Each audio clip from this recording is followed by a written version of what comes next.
I am so very excited to have my good friend Sherlock Holmes on today.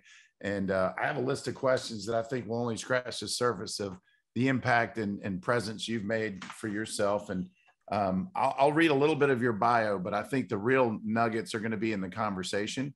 That said, it's important to recognize the path you've been on. Sherlock, you're the CEO of Genware Computer Systems, where you lead a team in delivering advanced analytic solutions that allow customers to leverage information as an asset.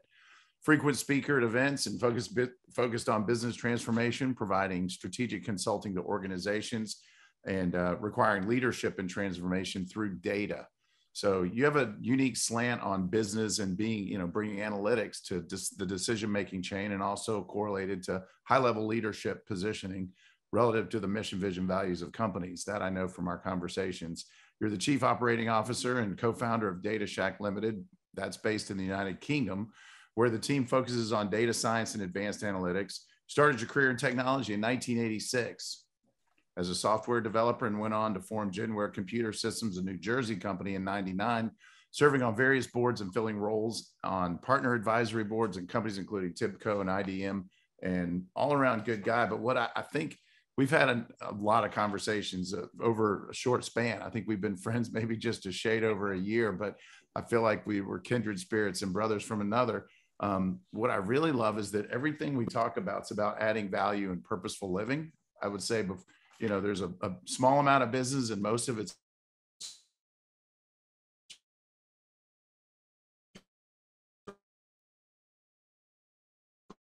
around now.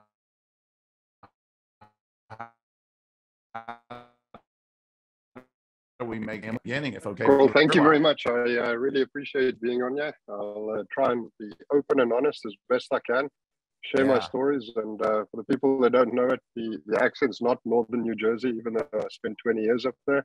It's still got a little bit of South African, a little bit of Jersey, and a little bit of Florida. So hopefully it's clear everyone can understand me.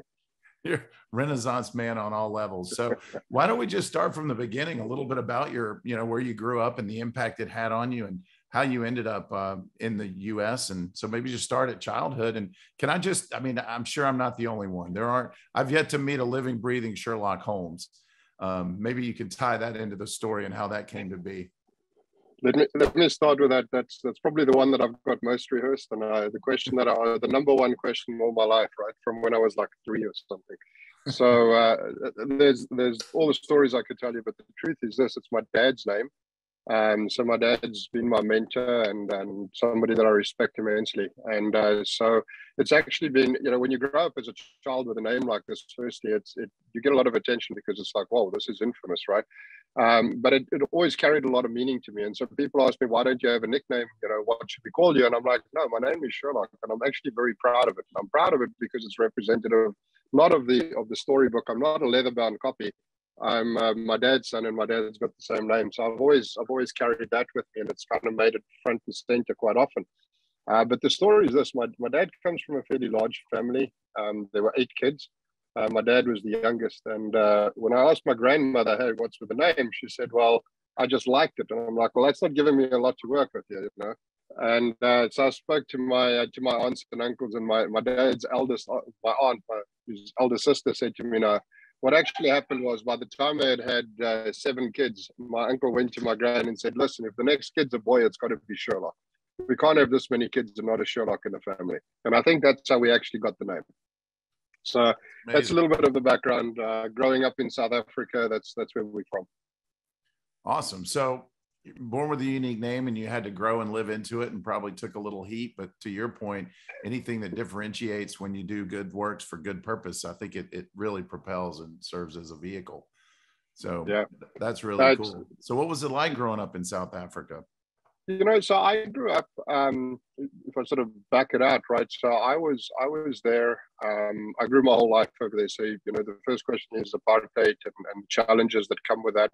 But my family was always fairly liberal. I grew up in an English home, but my mom's side of the family was Afrikaans. My dad's side of the family, English. So I really got, from very, very young, I grew up bilingual. I speak both languages. I grew up in both cultures. But we were in a family where my dad was always, he was a chemical engineer to start with. He was always in business. He was in a management position looking after people.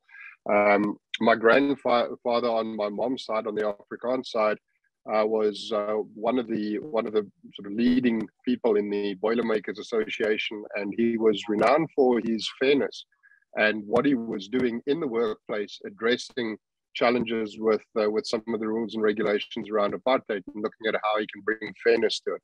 So I grew up in a family where it never really was about what was going on around us. It was just about how do you grow up and live your own life and be respectful. So I think that's the first thing. I wouldn't say we were a financially wealthy family, but I will say that I never wanted for anything. I have a brother and a sister. My sister's 5 years younger. My brother's 10 years younger. And so I always say that my parents gave me the best gift that they could. They gave me an education. I never needed anything, never wanted anything. And I was always loved. And I think that if you can grow up in a household like that, you can go on to do anything. So they set me on the spot. And how I ended up coming to America, right? So I'll just throw in a little bit of an anecdote. As I was growing up, my dad did have to travel on business. And he went to Venice, he went to the US, he went to the UK. And it was always a big event when my dad had to travel, not for a long time, 2 weeks here, 3 weeks there. But I remember going to the airport as a child and waving goodbye, and my dad disappears behind these doors where who knows what's happening on the other side, but off he goes for 2-3 weeks. And I always said, one day that's going to be me. And I think deep down, I started building up that sort of sense to want to travel and see the world. So, you know, I finished school. I went to university. I spent a year at university. You had the option on my day. You come out of high school, your I guess, 12th grade or matric, and you can either go to university or you go into the army. And if you're going into the army, it's a 2-year stint. It's conscription, you have to go. So I went to university and I decided I was going to go and study to be a pharmacist. Well, 1 year into the university lifestyle, I decided, well, I'm not that good at studying. I'm not going to do this. I'm going to the army. And so my dad let me go to the army. He wasn't happy that I flunked out of university. Within 2 weeks of being in the army, having my hair shaved off, having a name like Sherlock Holmes in the military where you don't want to be known, I'm like, okay, I want to go back to university. I think I'm remotivated. And it was too late. I was in the military and that's where I was going to stay. So I did 2 years. I was in the Signal Corps. The first year, they just beat you up for a year. In the second year, you kind of get to specialize. Most of my friends went up to the Angolan border. Africa was involved in a lot of guerrilla warfare up there. I started getting involved in computers and I really enjoyed it, but I also studied part-time. So what happened was I wasn't shipped off to the border. I stayed at the military base close to Johannesburg. I was put into a counterinsurgency unit. So we were dealing with the unrest in Africa. So, you know, at that point, it was all in the news about how the military were going into areas and basically taking over the country. But what we were really doing was there's 11 nationalities in Africa. And so out of these 11 nationalities, two white nationalities, English, Afrikaans, and then there's 9 other prime nationalities, each with their own language, each with their own culture, and just so much conflict, so much challenges going on. And our job was really to go into these areas and stop unrest, because there was just a lot of unfair things happening. And it was less about color, it was more about people and their heritage. And so you get exposed to things that are pretty terrible and horrific.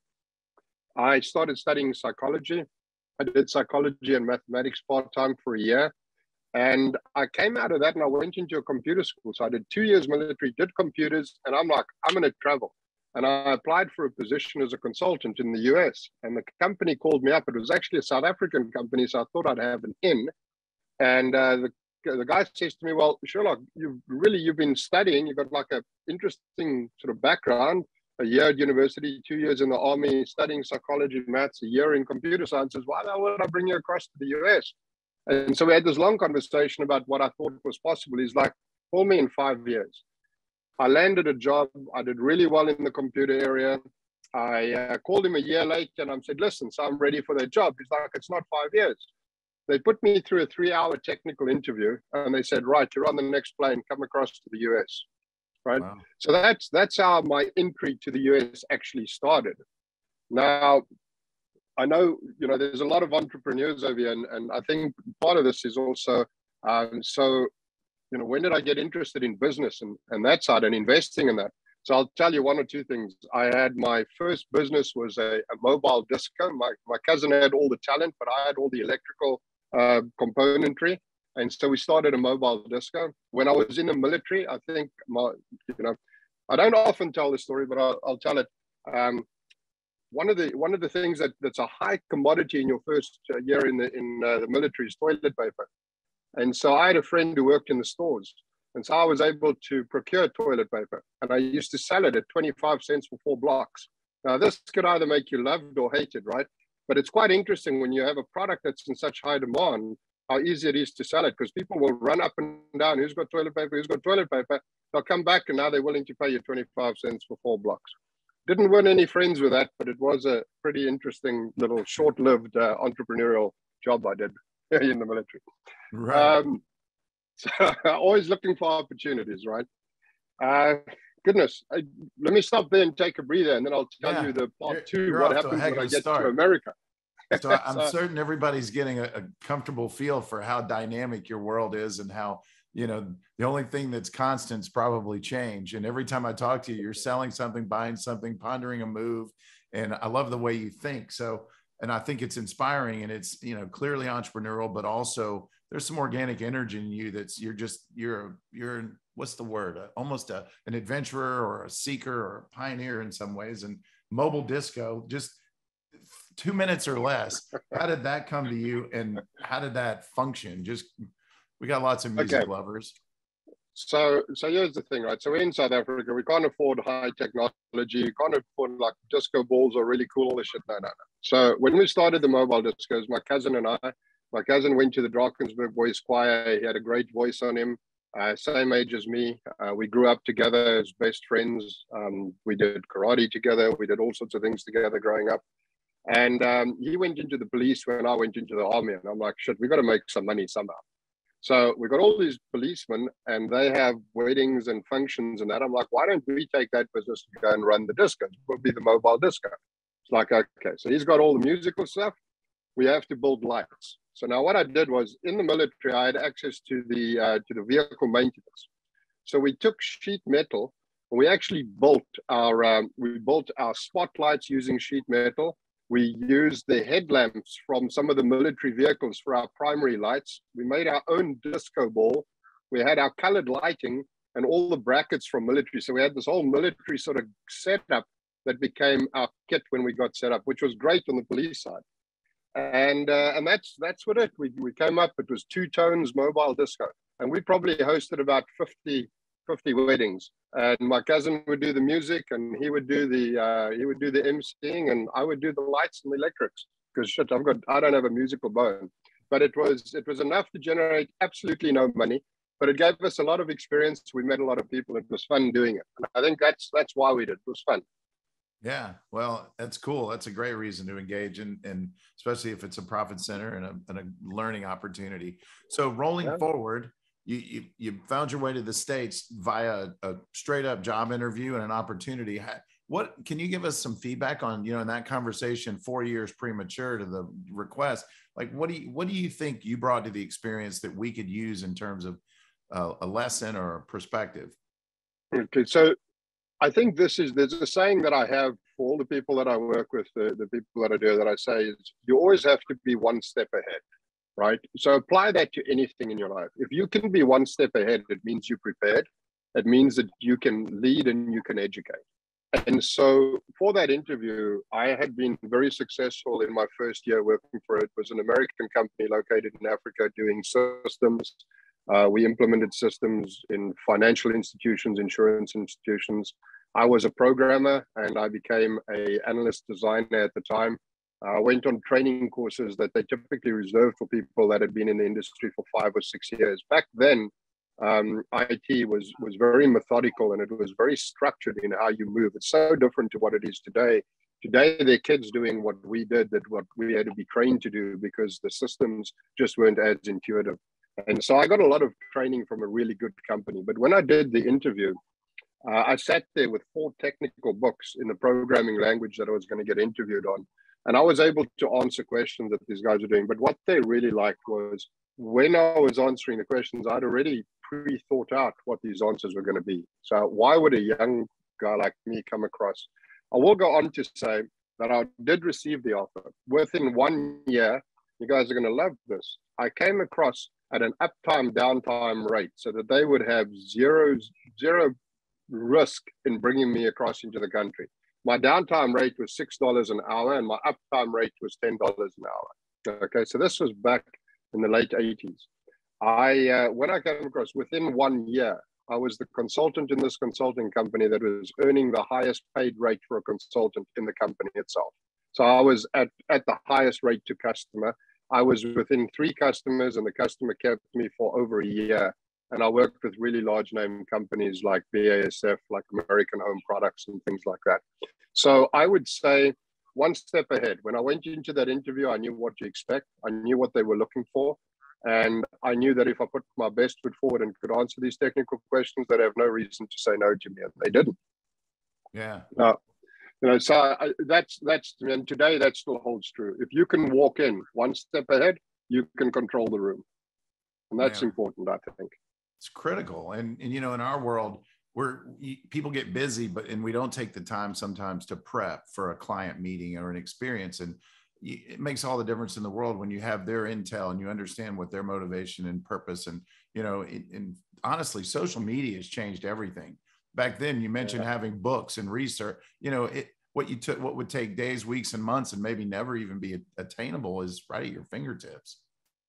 Yeah, but we got to learn to do that. And I think as you look at kids sort of evolving today as well, if you look at the younger people entering the business, I think that information comes so easy because I go to the web and I get my information there. But then I challenge you one step further. What can you do with that information? Because you know what? The other guy sitting across the table has also got that information. So it's not unique anymore. So It's what you can do with that information that makes you unique. That's the one step. What's that next step that makes you think through something? Think through, what does this person need? How am I going to be able to assist them with what they need? And sometimes it's even figuring out that it's not what you want to do, but it's remember that one step ahead means you really got to take that extra step. Mm-hmm. Yeah, prepared's big. And the other piece, I think you led me down a path too, where we had conversations a few years back about real estate becoming a commodity and a commoditized experience and strictly transactional. If you had the information, would a realtor be replaceable? And the answer is, in my opinion, no, because it's hyper relational, hyper local, and it's also the information needs to be timely. And sometimes data, the more data, the harder it is to discern accurate and factual data as well as applicable data. And so with that as a statement, and I assume you agree with that, so having a consultant is vital. How did you evolve out of that role and job into opening your own first company relative to that skill set and that newfound passion? So let me give you sort of phase 2 of what happened when I came into the US, and I think that this sort of builds up a little bit of the foundation. So I come across to America, right? I'm 22 years old. This is very young for me. I have no money. God, I couldn't save up. The rand dollar exchange rate was 3-1, and it's 20-1 today, but it's 3 or 15-1 today. But it was 3-1 back there. I had 3/5 of nothing. So 3/5 of nothing times 3 is 3/5 of nothing. And my parents gave me a gold card and said, there's the equivalent of $10,000. We don't have $10,000 to give you, but if you ever get in trouble, here's a card that can get you out of trouble. And when I arrived in the US, I was told I'm going straight into a project, so I'll be on the uptime rate. Well, the problem is when you arrive, you have no credit history. You have nothing to start with. You've got to go and buy a house or rent a house. But when you rent a place, you got to put a security deposit down. You've got to pay the agent fee, and you've got to pay your first month's rent. Well, whoops, we need some money to do that. Then you got to go and do a car. Try and get a car if you don't have any credit history. It's not going to happen, right? So I have to buy a car or take the bus, which I did. So I ended up in a situation, and I like sharing this story because I think that there's something to it. I ended up in a situation where I got to the end of the month. I had a week before month end, before my pay, I had no food. So I went out and I bought a bag of potatoes because firstly, I was a shitty cook back then, and I'm a lot better now. And I'm like, I know how to cook potatoes. For 1 week, I ate potatoes the whole week. All I do is boil potatoes. That's what I would eat.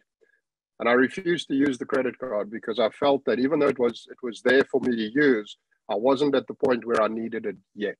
But I was at rock bottom financially, but not rock bottom with what I was going to accomplish. And so from there, it took another 2 months before I landed my first contract over at Ogilvy, and I started doing work from there, and it all turned around, right? So I did consulting for a year, for 18 months, extended to a year. I actually went back to South Africa. That's when my visa ended. But my visa was a J1 visa, which was a student training visa. I knew that if I wanted to come back to America, I had to finish my degree, and I could then get an H1 visa, which was a much longer term. I actually did, I enrolled my second year over here. I enrolled part-time at a university, and I continued studying. The first year was a hell of a party. I loved New York City. I spent 22-year-old in New York City. I don't know that I slept at all for that whole year. I had a lot of fun. And then the second year, again, you don't need a lot of money to have a lot of fun in New York. And the second year, I was like, okay, I got to focus. I started studying, came back to South Africa, and I actually started Genware Computer Systems. What happened was I got back to South Africa, and a friend of mine that knew me from before I left offered me a job. He said, come and work for me. Here's the salary I'm going to pay you. And it was a handsome salary. I'm like, no, I'm now going to start my own company. And I started Genware as a closed corporation in South Africa in '89. And within 4 years, I had gotten to the point that I was working 60-hour weeks. I had 6 employees. I was making more money than I'd ever seen in my life. And I was ready to get out of technology altogether. I bought myself a house in this little town outside of Cape Town called Hermanus. And I was going to go and live there. And I was going to start a tourism business where I could show people, take people around, do that type of stuff, just get out of IT.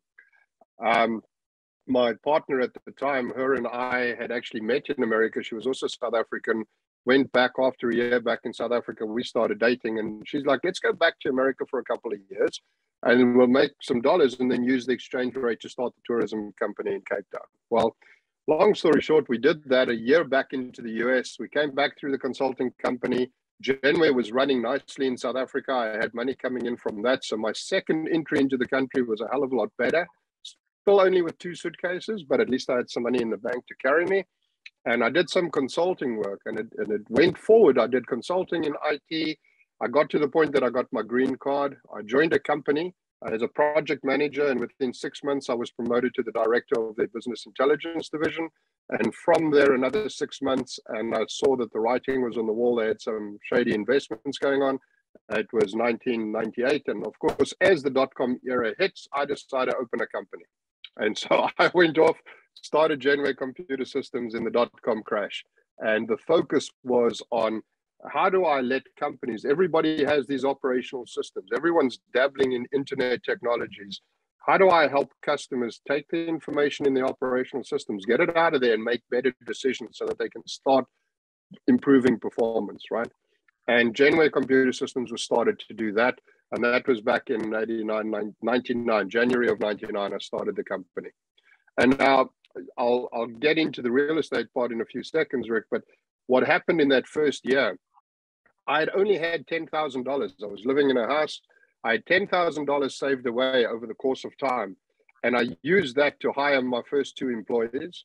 Our very first project was landed with American Express. I love visiting New York City today because American Express offices that we worked with is right next to where the World Trade Center used to be. It's right next to the new observation tower, the Freedom Tower. I was actually there last week. I went and had lunch in the building because it's just so nostalgic to me. And whenever I go there, I go and visit it because it's got to remind me of where I started. And Genware started with that. We had a deal of fair amount of money. I brought people from South Africa to the US to help deliver that deal. I then took all the money from there, opened my first office, hired my first employees. I still had $10,000 in the bank. I had not paid myself anything but my monthly expenses, and I had some money that I had kept that I'd originally invested. That's where Genware started back for the first 2 years. That's how I actually started the company. And we have now been, over 20 years, but the people that started with me, we just celebrated one of my managers being with me for 16 years. We got 3 others that have all been with me for 10 plus years. And so there's a lot of people that walk this road with me from the beginning. So that kind of brings us to where we are today, just in a nutshell. So I'll stop there for a second and just see if you had any questions, and I'll speak about the data in the real estate world and what I'm seeing there. Yeah, I'd love to get to that for sure. So what I heard you say though is you didn't have a lot of money, and you're living evidence and proof that you don't. It's you have to have passion, vision, a good product, and supported by education and a compelling story. So what a neat way to start, and evidence that you don't just wake up on third base. I mean, you had to swing a bat. What early on, what was your maybe a big mistake? And then maybe actually before we get to that, give us an idea. I think I understand exactly, not exactly maybe, but most of what you do and how you impact your clients. Maybe give a couple quick examples of your role in that consulting process and some of the early clients and what you were able to do for them. Okay, sure. So it's actually interesting, so the consulting with us, if we get to the point that when Genware started, the process optimization. So the way that computer systems work is you're either going to put systems in place that's going to support the operational side of your business, that's going to automate things, make things happen. And we all have those, whether it's a financial system, whether it's a customer relationship management system, whether it's our operational systems managing, whether it's managing properties, whether it's managing a manufacturing line. Each of these systems has got data that's being collected. And if we go back in time, how we use this data is what becomes important. So in other words, if I can understand what happened in a process previously, it can tell me about that. It's looking backwards, looking at what happened. I can then take the data and I can start making a more educated forecast and plan. And now I can start tracking how this data is, how things are doing. And we all do this, right? We track our forecast against our plans. But where the value comes in is I can now go and ask questions about that data. And I can go and look at why did we go above? Why did we go low? Is it a region? Is it a product? Is it a person? What's causing this? And I can start asking questions about that. So whether I was working with a financial department that's looking at expense management or fraud, or looking at product or costing and pricing optimization, whether it's with a marketing department that's pulling data out to say, where do we start identifying cross-sell segments and that? So if you look at that, those were the types of systems we were building back in the 90s, was how does a large enterprise organization get better? Well, they learn from what they've got, they plan and they forecast, they measure to that forecast, and they adjust. And they cannot plan and forecast once every 6 months. They have to do it monthly. And to get a large organization to the point that they can actually have correct information to do that process monthly requires a lot of use of data. And that's what happens, right? But what I'd like to do is bring it more into today's world. So what's happened in this industry is what we do with data hasn't changed. But what has changed is today we collect more data than we did ever before. We use information on almost everything, and everybody is being trained how to use information. If you go and do an MBA today, analytics is all part and parcel of that.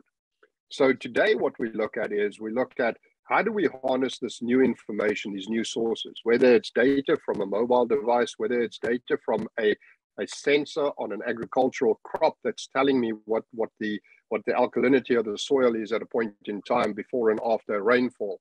We have now got devices that generate so much data from which we can make decisions that we never had before.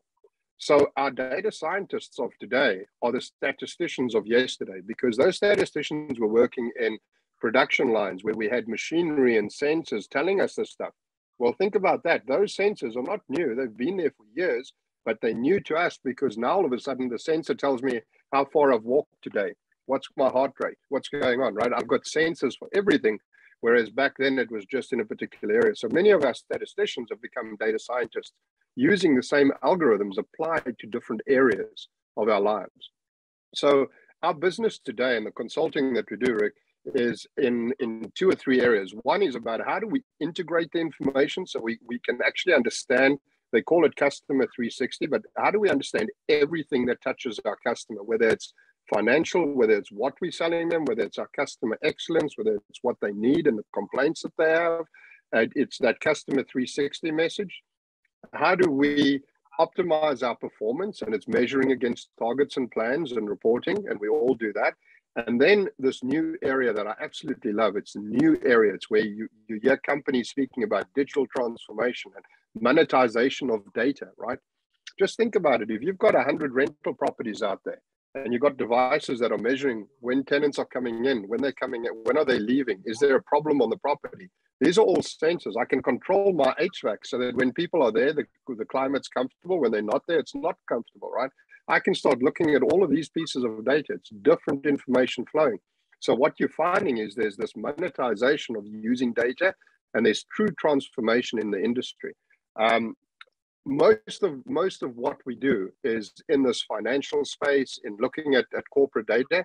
But every now and again, we do some cool stuff in our data science department. And if you don't mind, I'll bring up the study in Kenya, if you like. Right? Please. It's a great story. So I'm fortunate to partner. So I'm the owner of Genware Computer Systems in the US, but I am a co-partner with Annie Turner, who's a chief data scientist of our for Genware in the US, but she's my 50% shareholder and partner in our organizations in Africa, the UK, and in Asia.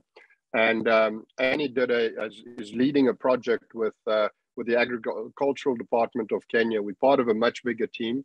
But what they did was they actually looked at crops, and they were looking at the planting cycles. Now, in many regards in Kenya, they're quite advanced with technologies, but it's still a third world country in many ways. And so all of their planting is done according to a farmer's almanac. And so what they now do is Annie and them were able to go in and have a look at this, and using accurate weather data, they were able to change and recommend when to plant crops. And they saw a huge increase in the yield of these crops. So much so that the Kenyan government then filed a request to the World Bank for funding, because they said, if you can make that difference in one region, if you can do that to the country, you will impact the GDP of the entire Kenyan country. And so we're now part of a team of people that are working on a project there that's doing exactly that. It was funded by the World Bank. We're looking at how do we use data to improve yield on crop cycles. This means more food for more people, and it was never possible without the type of data that we have available today. So it's a great project. I don't do it justice when Annie speaks about it. It's really passionate. There's a couple of other cases like rhino poaching, a syndicate that got brought down that we were involved in. So there's interesting things that are happening with data where we're making an impact for the better of people, and that's exciting for us. Yeah, that's amazing. And it's really cool when you have skills and gifts and you can parlay that into, transformation and improvement. And so in an effort to overlay your story with that of a traditional real estate professional, and that's our target audience today, what I heard you say was that tracking is job one. Without that information, that rear view, it's really lagging data versus leading, behavior. But you've got to have it to be able to ask the proper questions around where, the wins and the losses and the deficiencies and the opportunity lives. And then you've got to map out strategic change. And there's a cycle there, but if you don't track the data, you don't have a foundation to actually operate in the proper place for questioning. And so anything to add to that? I think that's, we have clients and databases, and our company's really good about providing a formula for success. And it's about having a powerful database, communicating with it regularly, illustrating your brand and value, and then having quality conversations to create opportunities. And so, it's the overlays in my head, having, met and talked to you many times, it's all about making appropriate connections, and data as a resource for that. Is there anything you'd add to the real estate agent's life? Yeah, I want to actually go back to a comment that you made in answering this question, because one of the comments that you made is, can this all be automated? What happens with the relationship? Where does the relationship come into play? I was on an interview with in Africa on Business Day TV, and I was asked, we were launching a product called natural language generation. What natural language generation does is it takes data and it actually produces written words. So if anybody's looked at the Yahoo Fantasy Football and you see these write-ups of each player, that's all been done with a natural language generator. It actually looks at the data and then it writes up prose that you would read as though a sports writer had written this up. And one of the things that the presenter had asked me was, is AI really, we always hear about these job automations and everything that's going to become that's going to become away. What happens to the human part of this? And are humans going to lose their jobs because it's all automated? And I'd like to bring that into the real estate world and say this is the perfect example of it. You know, we can all subscribe to services with data. There are phenomenal engines that can help you read through your data and tell you things that you couldn't identify because, you know, you've got hundreds and hundreds of transactions that have happened, interactions with people, attributes about those interactions. When did it happen? What's the best time of day to have a conversation with somebody? What's the result of that conversation if I have it in the morning versus the afternoon? Things we don't even think about, right?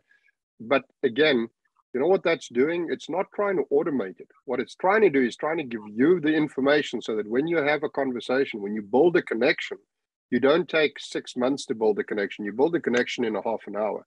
And I think that that's what the difference is. It's not that these systems are going to, you know, we've got access to all the same data that you have. You have access to more because you're in the industry and you subscribe to data feeds and you build up your own data feeds and you know, but you know how to look at that data.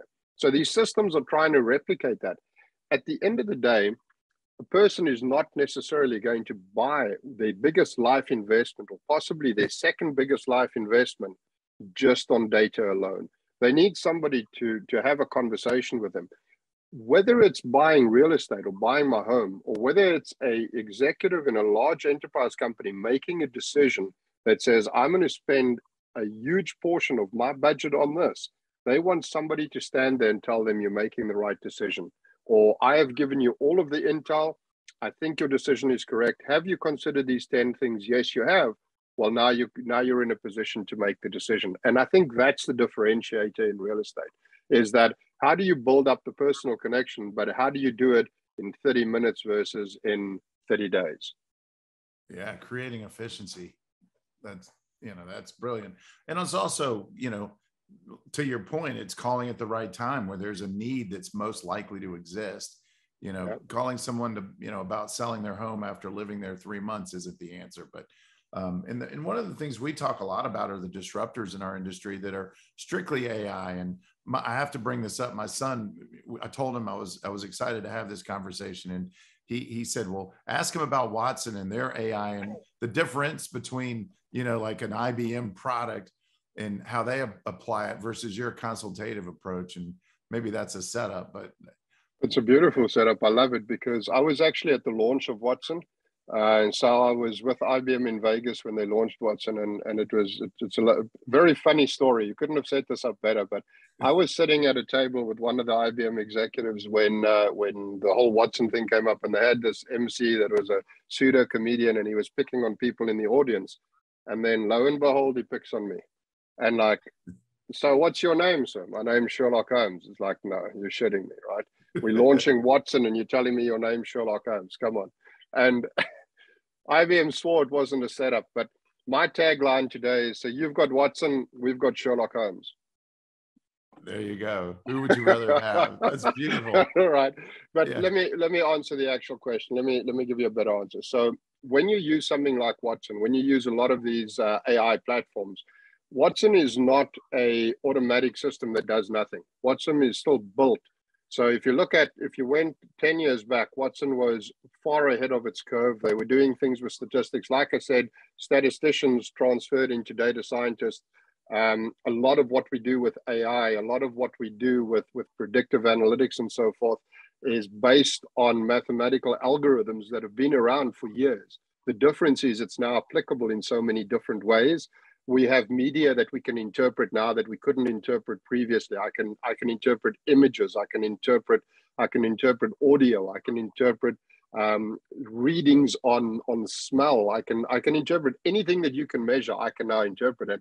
We now can measure much more than ever before. So what they did with Watson is they tried two different things. They have Watson as a brand, and they have Watson Analytics, which is built into some of their BI stuff. They tried to say, well, if you as an end user run a query or a report, and you just tell Watson, well, come and tell me something about it, it's going to do that. It's going to take the base algorithms, apply it, and it's going to give you some recommendations. But it really is just that initial introductory prescriptive, and it uses it tries to figure out what is the best algorithm to apply, and then we do that. So that brings in this next technical field. And I don't want to go, I love having these conversations, but I don't want to go into the technical depths of it. But the next thing is something called auto ML, or auto machine learning. And what auto machine learning does is it actually adapts its models based on the data. So as it's learning and learning, as it's applying algorithms, it'll say, well, I now know, because I've been accurate 80% or 90% of the time, that when I get this shape of data next time, I'm going to apply the same algorithm. So auto ML is also saying, I'm going to run 20 models on this piece of data, whereas you as a data scientist or an engineer may have run 4 or 5. I'm automatically going to run all 20 and tell you, out of these 20 models, here's the 3 models that yielded the most accurate device, right, or accurate. So we actually use those mechanisms under auto ML, and that's what Watson is doing a lot of. But I can tell you that Watson is one company out there. TIBCO is another. There's so many data science companies that are building these technologies today. If you look at what's available on Microsoft Azure, on Amazon, on Google, all of these platforms actually have algorithms. And so what our job as consultants is to do now is to actually come up with, what is the problem that my business user is trying to solve? Which algorithm provider will get me the best result? And so I could actually run something.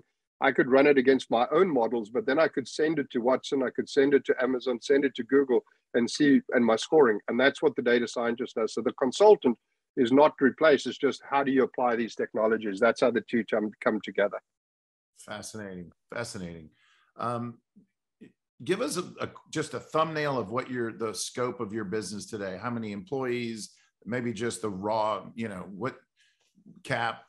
Give us a little bit, just so we kind of got the starting place where you and a partner, and you came over with a card with 10,000 in credit.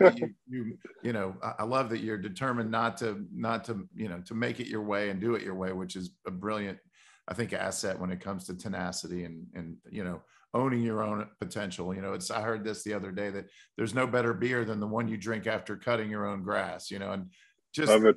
Right. You didn't just go pick up a beer because someone handed it to you. But what does it look like today? And then we'll kind of backtrack into your ideal client, and because you can't serve everybody who's, and I'm also guessing competition's moving quickly, and given the advancements in technology and computers.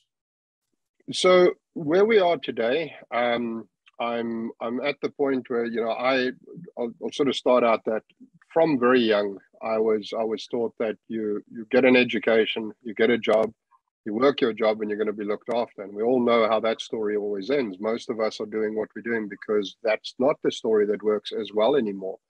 But by the same token, I've gone out and Genware has been built, and I've got phenomenal people in the company. We're about 30 people total. We are at the point now, I'm personally at the point now that I reached that I never thought I'd ever reach, which is, from a financial concern, am I concerned where I'm going to live next month? Can I make a rent? Am I living paycheck hand to mouth, so to speak? I'm way, way beyond that now. Thanks for everything that's been built up and the people that have contributed. But as I sit back and I say, okay, so I've run a lifestyle company. In the last 3 years, I've looked at changing that altogether.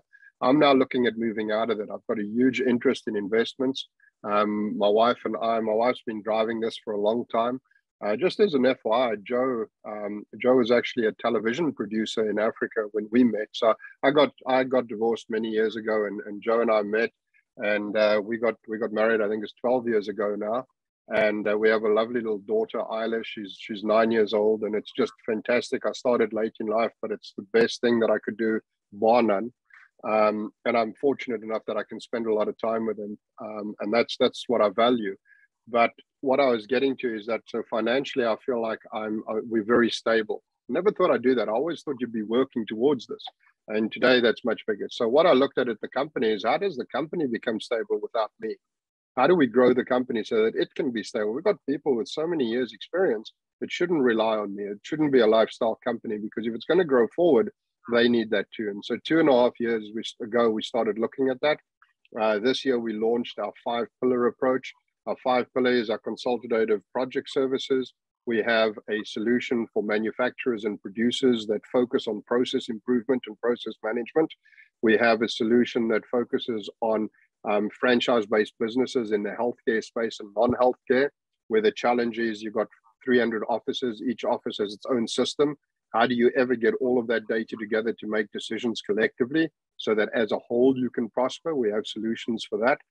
We have data science as a service, and we have training, utilities, and additional components. And those 5 pillars, we're busy growing the company now. So I'm looking at actually appointing people overseeing my operational side.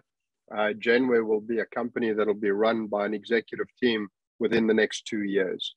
I've put a lot onto this, Rick. I shared with you as we came in today. My wife and I made a big family decision. We bought an apartment or a condo or a house on a ship that's being built as a residential ship. It's called Storylines, and we're going to be living on the ship and exploring. It circumnavigates the world in 3.5 years. We're going to go and do that in 2 years' time. So I've kind of set myself a goal that I cannot miss, that Genware will grow into an executive team, and it's not a lifestyle company, but I have the right people in the team that's going to do that. So I think that's kind of where we are with Genware at the moment. And on the other side, we're really looking at building up an investment portfolio of syndications and multifamily properties. And so we're very new to that, but that's our focus this year, is that as Genware is taking its own shape, our investments take their shape, and then we're going to manage everything while afloat in 2-3 years' time. That's awesome. And I want to unpack the ship idea a little bit more in a second, but let's back into, one of the things you said too about syndications and leverage and offsetting, and also probably counterbalancing the risk of any company in changing, technology. And we're in the industry, and what I'm finding is too few of us are building portfolios and are building real estate holdings that over time are a massive jewel and a great stabilizing tool or resource inside of your portfolio. At what point did you kind of come to that realization, and how do you go about? And for those that don't know, syndications are just other people bring the product and they've got set financial, strategies attached, a certain preferred rate or percentage, and then a share of the sale down the road. But it allows you to invest 50, 100, 250, 250,000, as opposed to, a $25 million project, which most of us don't have reach of. So give us a little backdrop and how your introduction and how you see that playing out. So, Eric, what I'd like to do here is share that my number one mistake, that if I could go back and do things differently, I wish I had the education 20 years ago that I had today. And it's not education that somebody's given me. It's education that I've picked up 50 books and read them. And then I've been really fortunate to make friends with people, with yourself and similar people with similar interests that have actually done this really successfully. And it's opened up my eyes. I'm that person that for 20 years has had a great bank account, and the money has just diminished in the bank account. I didn't invest. It's too risky. I'm not in control of that. I'm in control of my business and where I'm going, but I'm not in control of the bank. I don't know anything about the stock markets and commodities and that. I've got a 401k plan with a whole lot of money that bounces up and down. The more I look at it, the more I get worried about it. But in the last 2 years, and my wife's been really big at pushing, we've got to do real estate. This is where it's at. And it really is. I've met so many people in the last 2 years that have done so well in all walks of this, that I can just say that if I had to speak to myself 20 years ago, I would say, continue to invest in your business, continue to build it. That's what's going to drive success. That's what's going to build something that you would have built from the ground up. And it's going to mean something to a lot of people. You're going to make a difference. Don't leave your money in the bank. It's the worst thing that you can do. You need to, if you're not comfortable, take the time to educate yourself. I was so good in educating myself in other areas that I neglected educating myself in what I should be doing. And I would have got involved in that a lot faster. Understand the value of leverage.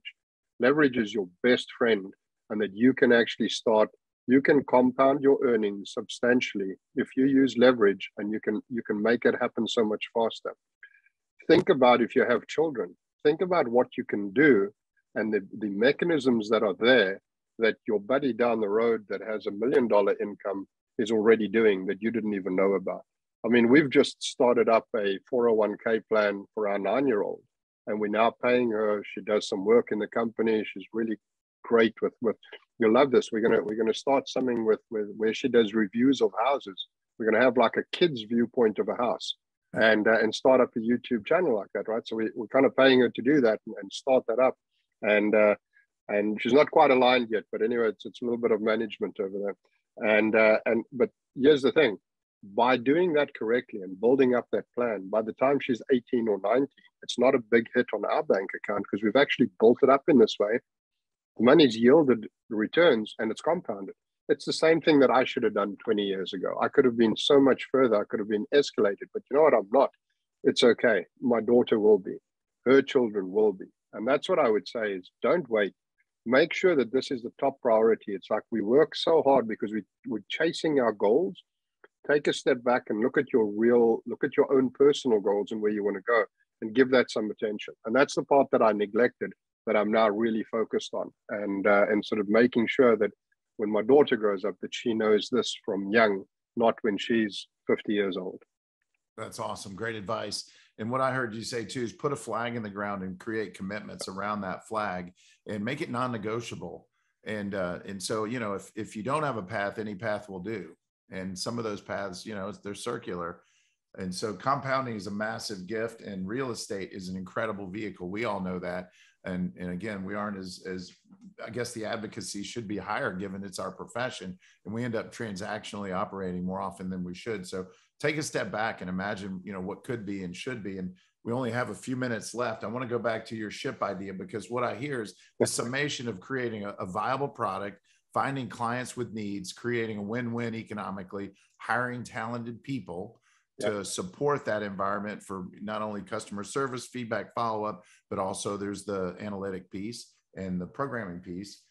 You've crafted a business that's allowed you the flexibility to buy a two-bedroom, you know, two-bedroom, two-bath. It's a condo inside of a luxury ship. And, you know, this is a new conversation. We spoke just a few months ago. It wasn't on your list. No. And so I love that you pivot, but you've also created an environment where the pivot's possible. And I hope that's what everyone's hearing, that, you know, inside of real estate, you know, we have our book. We have a book called The Millionaire Real Estate Agent. It's a blueprint to build $1 million a year business that at some point positions you in the hierarchy as replaceable as the CEO. And one day, you know, board of director, you know, run the board of directors versus the day-to-day. And that's really what you've done. And you've scaled it effectively. And it can be done in our industry just as well.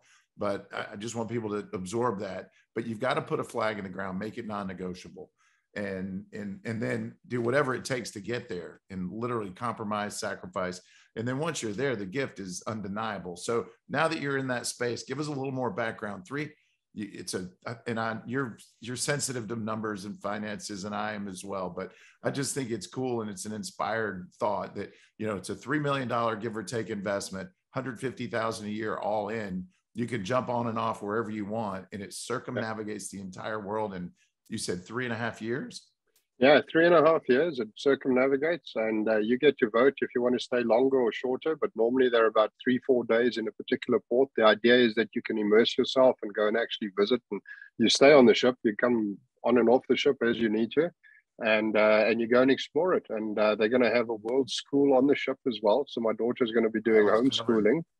And what they're doing is they have people that will lead tours for the kids at every port so that it becomes a world learning experience. And, you know, my wife and I are very, very eager to explore and to see the world. And it's not just about seeing really nice places and that, it's about meeting the people and exposure to different cultures. You know, the reason I always love New York City is it's a melting pot. There's people from everywhere. I come from a very diverse culture and I can have conversations up and down that avenue. But people have got so much to offer. And when you find people with the same base values as what you do, then you actually connect with them. And if you can do that and you can learn from other people, it just exposes you. So I want to learn more of that. And I'm now finally in the position where Joe and I can go and do some of that. And we can still work from the ship. That's the beauty about this. So you're right, Rick. We were going to move to Denver. We wanted to move back into high altitude.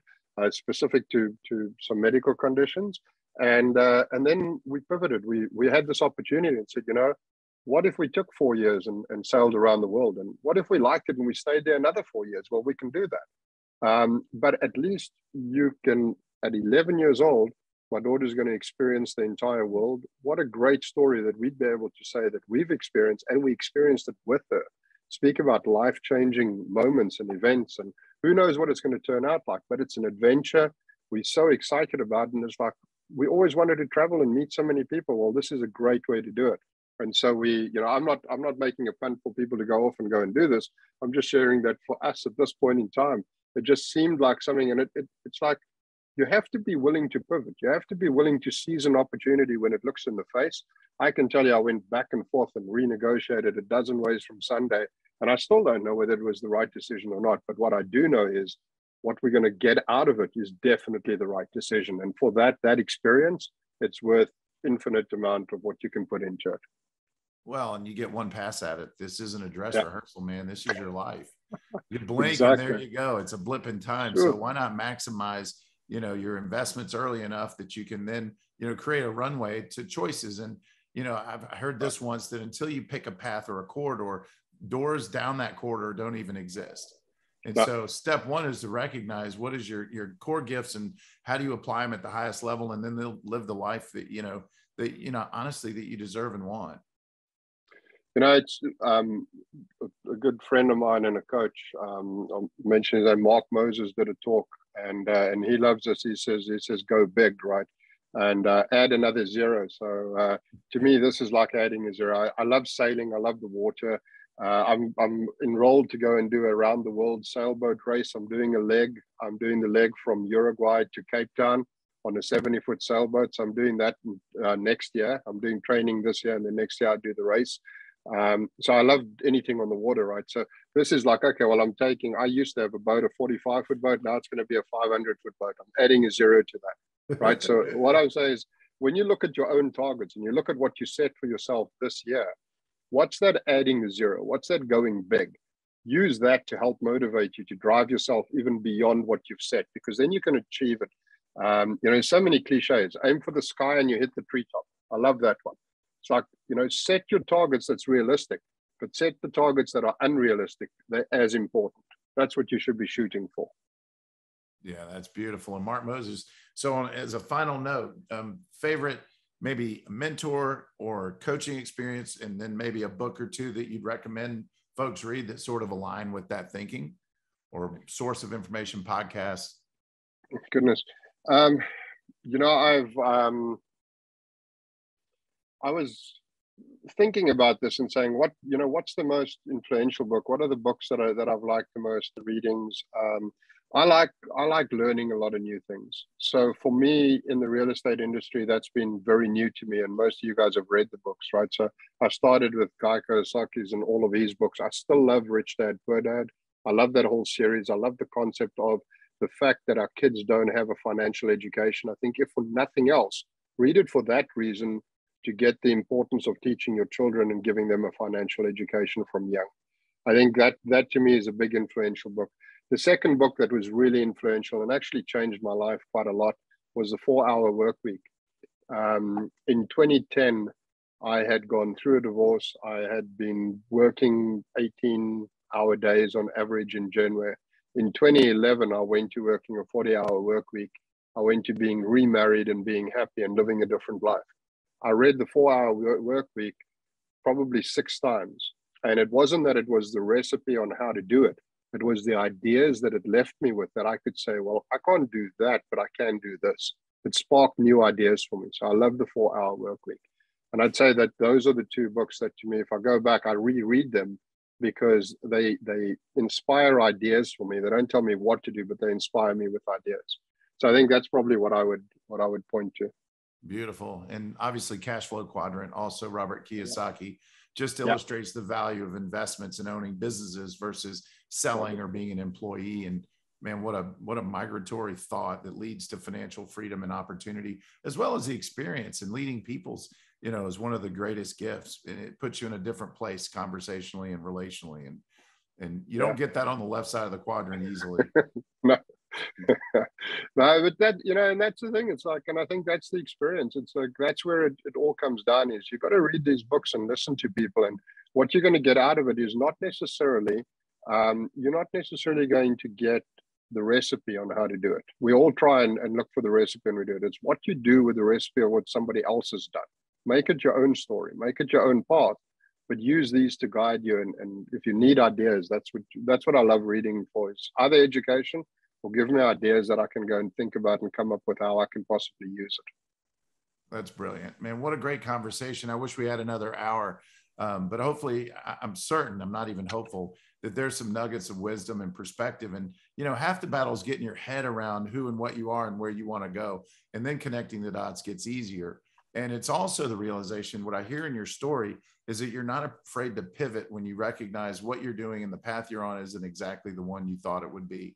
And being nimble and willing to admit that, you know, not so hard-headed about, well, I picked this path, now I've got to plow this field the rest of my life. Every day is a choice, right? Yeah.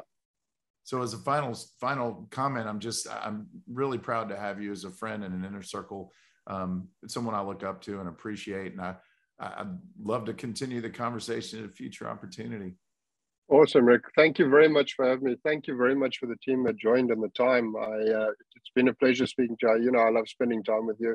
I always learn a lot from you, and thank you very much for this opportunity. Incredibly thoughtful of you to say. Have an awesome weekend, guys. Appreciate you, Sherlock. Bye-bye, everybody. Thank you so Bye. much. Have a great one.